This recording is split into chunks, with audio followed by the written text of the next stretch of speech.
Hello, everyone. Welcome again to another Teacher Joseph podcast. Well, today I'm inside a coffee shop and I thought we would talk about some verbs which you would use here. One of the main ones is to steam, because of course that's what they do with the milk, isn't it? They get a little metal jug of milk and they put it under a machine and it makes a noise and you can see the steam coming out of it. So the verb to steam would be very common. Another one, of course, is brew, because as you know, we make coffee and tea, but some people like to use the words brew. And that's also a very popular idiom, you know. Oh, there's trouble brewing, for example, is something that we say a lot, as tea is a very big part of our culture. And not only tea, but tea and coffee these days.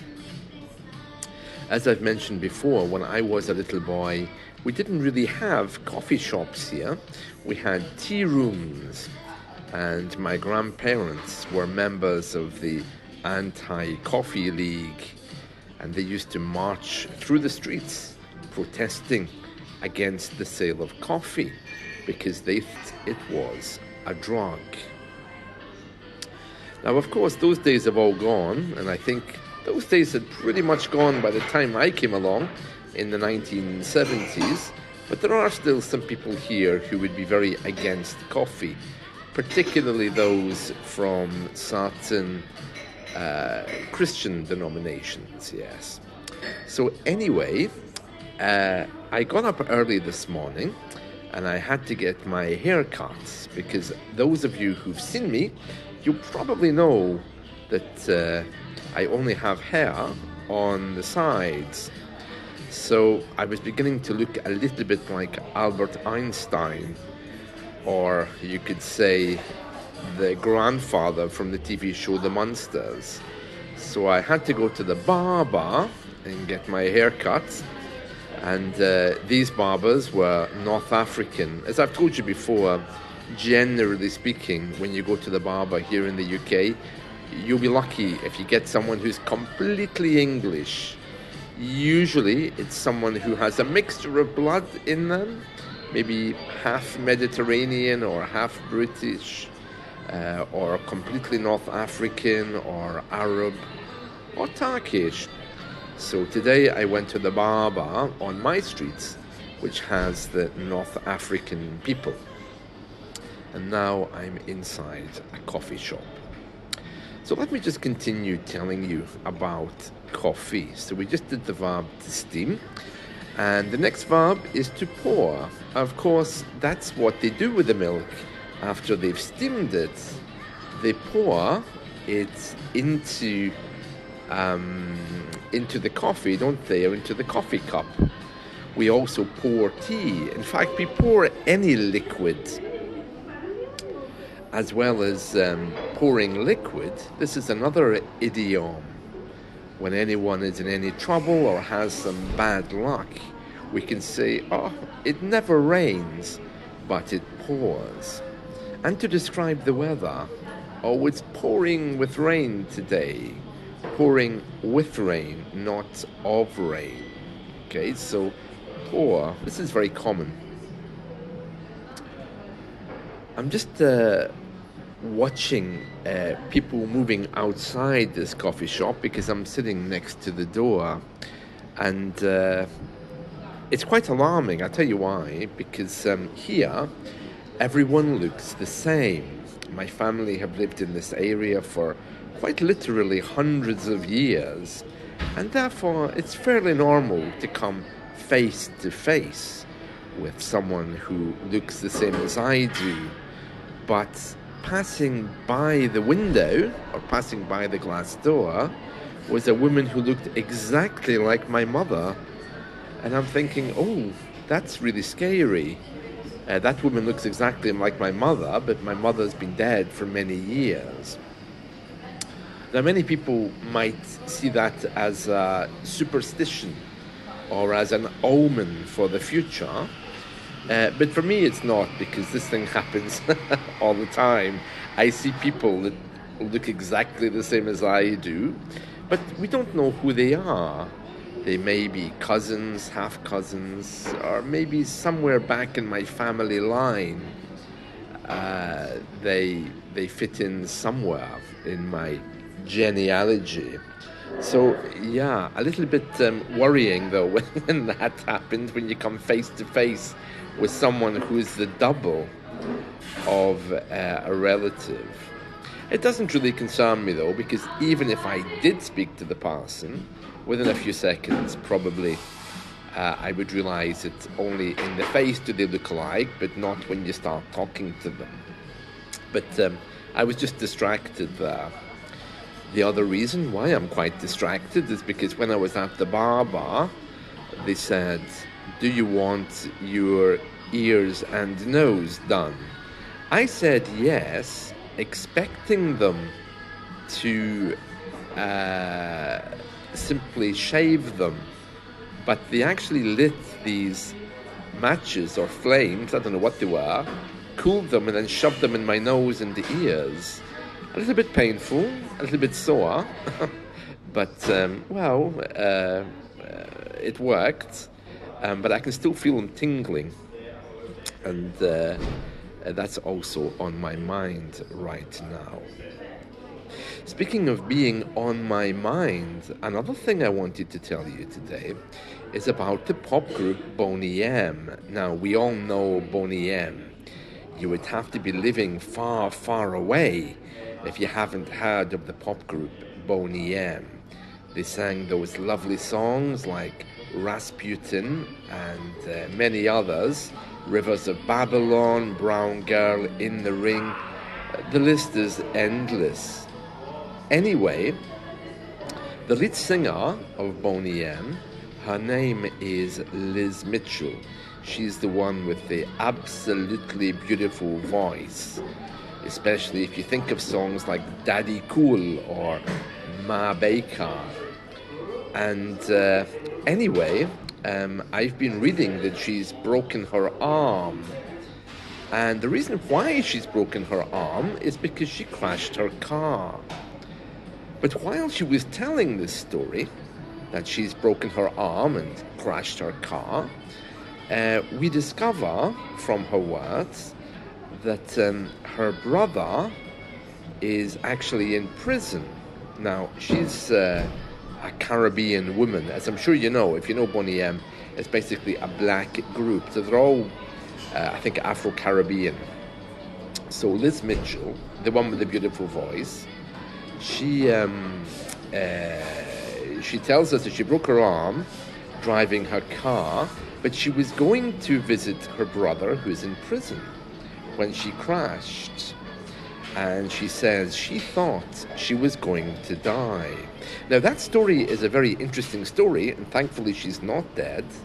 But the other thing about this story is that her brother is in prison on terrorism charges.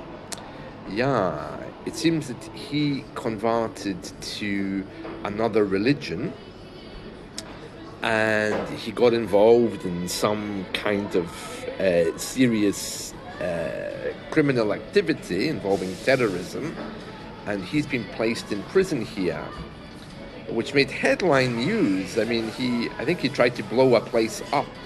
To blow up, of course, is to destroy. So he ended up in prison. And to think that's Liz Mitchell's brother. We often say to think when we get surprised. Oh, imagine. Oh, to think. You see, so it's an expression that we often use. To think or imagine. Like, for example, if, let's just say as an example, I appear on Skype one day during your English lesson dressed as Mickey Mouse. Yeah, or Little Red Riding Hood. That would be funnier. With a basket over my arm, distributing apples to little children. You could say, oh, imagine Teacher Joseph doing that, or to think my English teacher did something like that. And there we are. So that's the story of Liz Mitchell and her brother. I can't remember his name. I think he had changed it anyway. I think his Islamic name is Rashid. I don't remember. But anyway, a very interesting story about how she broke her arm. But I mean, her music is wonderful. I really like the music of Boney M. And it's very sad, of course, that they don't make music these days. Or maybe they still do. I know that Liz still sings. She's a really incredibly wonderful woman. So, very nice person. I just love her voice completely. Right, so getting back to these verbs of the coffee shop. So we mentioned steam, and we also mentioned the verb to pour. And speaking of pour, I've heard a weather forecast for today that it's going to be pouring of rain later. And behind me, by the counter in this coffee shop, I can hear lots of people, lots of baristas pouring milk and pouring coffee for the customers. Now, the other thing I need to do today is just to describe this coffee shop for you and to describe the view outside, just to give you a kind of idea of exactly where I am and what it sounds like and what it looks like. And let's do that now. Okay, so basically I'm in this coffee shop. The color scheme is light brown and green. So all around me I can see tables and chairs which are brown, and I can also see the walls are brown, and so is the roof. Like many of these coffee shops, it's completely new and fabricated. Rather than making use of old buildings, this is more or less like a shed or some kind of fabricated building that's been designed purely to accommodate a small coffee shop. I'd say a shed, but it's also quite luxurious and incredibly modern looking. So it's not actually in any way downtrodden. The roof is incredibly open. I mean, I can see the rafters, which are nice, attached to the rafters. So there isn't actually, a proper ceiling. I'm just looking straight up at the wooden roof. And attached to it is a huge air conditioning system, pipes running along it, metal rafters, and of course, the fire alarm system. The air conditioning system is blowing out hot air, and of course the speakers attached to these pipes running along the top, which are I think metal, and these speakers are broadcasting music, and I kind of get the feeling that this music is being broadcast centrally across all of their branches. I don't think it's local, and I say that because it's not radio, it's something else, and I don't see any controls for it here at all. With these very large chains, everything is streamlined. On the walls, there's patterns which are kind of meaningless, they look symmetrical. They may be associated with Native American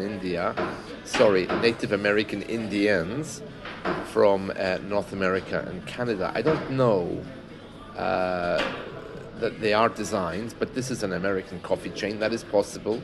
Or they might just be modern art. It's very hard to say. Because there's a lot of glass around here, I can see outside, and that's very, very grey in contrast to the bright light brown that I'm looking at, okay? So that's a general description of the interior, and then one side basically of this coffee shop is full of the baristas and coffee. Now, if I was in an exam, of course, I wouldn't be describing things that way. I would have to make sure that I'm using more than just the present tense. So I would have to be comparing and contrasting. This coffee shop reminds me of North America and the time I traveled there. I would also have to be talking about maybe an experience in the coffee shop. And unlike outside, for example, inside is comfortable. Unlike outside, which looks cold and grey, reminding me of perhaps some kind of sea or ocean. Some kind of sea or ocean scene where you would expect to see a little otter or penguin wandering along. Now, I'm nowhere near the beach, but with the grey sky, I can see easily how I could be reminded of that scene. For me personally, I could say something like, the glass windows remind me of a scene from one of my favourite pop videos, which is called On My Own by Patti LaBelle and Michael McDonald. There's a scene in there where she's standing at the window in a kind of glass room looking out at everything around her, and that's what I'm reminded of, that song by Patti LaBelle and Michael McDonald, On My Own. So you see, in an exam, these are the kind of things you want to bring in. Memories, things that you've done in the past. You can't just idly describe things with the present tense. You need more. You also can bring in, the past tense or the future. I will bring my grandmother here next time she visits. So there we are. Well, that's it from me for today. I think I've spoken for long enough. I hope you've enjoyed this and not been too distracted by the noises around me. Okay, so I'll see you all soon. Have a wonderful day. Bye.